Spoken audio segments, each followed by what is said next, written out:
अस्सलामुअलैकुम friend, welcome to restore health. दोस्तों, आज हम जिस मेडिसिन के बारे में बात करेंगे ये क्लाइंडामाइसिन एंटीबायोटिक है। एंटीबायोटिक बेसिकली ऐसी मेडिसिन होती हैं जो कि बैक्टीरियल इन्फेक्शन को ट्रीट करने के लिए इस्तेमाल की जाती हैं। अगर हम इसके थेराप्यूटिकल इंडिकेशन की बात करें तो थेराप्यूटिकल इंडिकेशन में बेसिकली ये एंटी इफ़ेक्टिव के तौर पर काम करती है। एंटी इफ़ेक्टिव बेसिकली वो मेडिसिन होती हैं जो इन्फेक्शन को कंट्रोल करने के लिए इस्तेमाल की जाती हैं। तो ये बेसिकली एक एंटी इफ़ेक्टिव के तौर पर इस्तेमाल की जाने वाली एंटीबायोटिक है। अगर हम इसकी इंडिकेशन या इसके यूजेस की बात करें तो बेसिकली ये जो स्किन होता है और स्किन स्ट्रक्चरल इन्फेक्शन जो होता है उसकी ट्रीटमेंट में इसको इस्तेमाल किया जाता है। इसके अलावा इसको रेस्पिरेटरी ट्रैक इन्फेक्शन में भी इस्तेमाल किया जाता है। रेस्पिरेटरी ट्रैक इन्फेक्शन में बेसिकली आपकी जो सांस की नाली होती है तो उसके अंदर अगर किसी किस्म का इन्फेक्शन हो रहा है, जैसे कि आपके लंग्स वगैरह हो गए, सांस की नाली हो गई, वहाँ पर अगर किसी किस्म का बैक्टीरियल इन्फेक्शन है तो उसको ट्रीट करने के लिए इसको इस्तेमाल किया जाता है। उसमें भी बहुत ज़्यादा फ़ायदेमंद है। इसके अलावा इसको सेप्टिसीमिया में इस्तेमाल किया जाता है।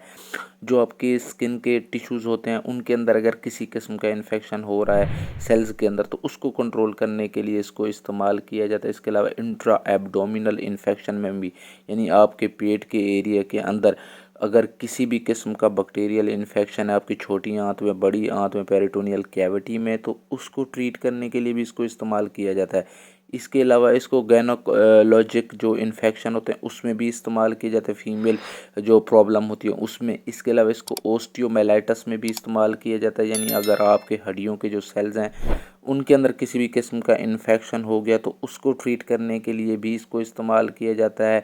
इसके अलावा जो एंडोकार्डाइटिस में इस्तेमाल किया जाता है, जिसमें आपके जो हार्ट के मसल्स होते हैं उनमें अगर स्वेलिंग हो गया तो उसको ट्रीट करने के लिए भी इसको इस्तेमाल किया जाता है। इसके अलावा इसको ऑन लेबल जो दूसरे यूज़ है उसमें ये opportunistic disease in HIV positive client जो HIV पॉजिटिव होते हैं, यानी जिन्हें HIV हुआ होता है तो उसको ट्रीट करने के लिए उस पेशेंट की ट्रीटमेंट के दौरान इसको दिया जाता है, उससे उस पेशेंट की ट्रीटमेंट में कुछ रिकवरी महसूस होती है। अगर हम बात कर लें इसके मैकेनिज़्म ऑफ एक्शन की, ये किस तरह बॉडी में वर्क करती है, तो ये बेसिकली इनहिबिट प्रोटीन सिंथेसिस। ये जो प्रो बैक्टीरिया के 50S बैक्टीरियल रेबोसोम्स होता है वहाँ पर बैक्टीरिया के अंदर जो प्रोटीन की सिंथेसिस हो रही होती है सेल वॉल के स्ट्रक्चर को प्रिपेयर करने के लिए, उसको रोक देती है, जिसकी वजह से जो बैक्टीरिया की होती है वो डेथ हो जाती है। Effective against most gram positive aerobic की, और इसके अलावा जो also effective against an aerobic bacteria of reproductive tract. तो इस तरह ये एन एरोबिक और एरोबिक बैक्टीरिया को किल करने में भी इसको इस्तेमाल किया जाता है। तो इसका मैकेनिज़्म ऑफ एक्शन कुछ इस तरह का होता है। अगर हम इसके साइड इफ़ेक्ट की बात कर लें तो इसके साइड इफ़ेक्ट में बेसिकली ये डिजीनेस काज कर सकती है, हेडेक काज कर सकती है, वर्टिगो काज कर सकती है। इसके अलावा अरिथमियाज काज कर सकती है, सांस का इशू हो सकता है। इसके अलावा हाइपोटेंशन काज कर सकती है, आपका ब्लड प्रेशर कम हो सकता है। इसके अलावा सूडोमेम्ब्रोनियस कोलाइटिस भी काज कर सकती है, आपको डायरिया हो सकता है, मोशन वगैरह लग सकते हैं। इसके अलावा आपके जो मुंह का टेस्ट है वो बिटर हो सकता है। अगर आप इसको IV देते हैं तो उस दौरान हो सकता है कि पेशेंट को नौजिया भी हो, यानी उल्टी वगैरह फील हो, और पेशेंट को हो सकता है कि उल्टी वगैरह आ जाए, वोमिटिंग वगैरह भी हो सकती है।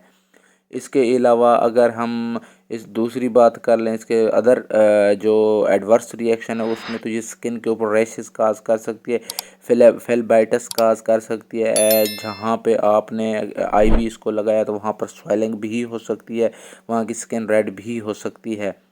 तो अगर हम बात कर लें इसकी डोज़ की तो इसको बेसिकली पोस्ट ओरल जो इसकी डोज़ है उसमें मुंह के ज़रिए जो दी जाती है उसमें 150 मिलीग्राम से लेकर 450 मिलीग्राम जो है वो हर 6 घंटे के बाद आप इसकी ये डोज़ रिपीट कर सकते हैं।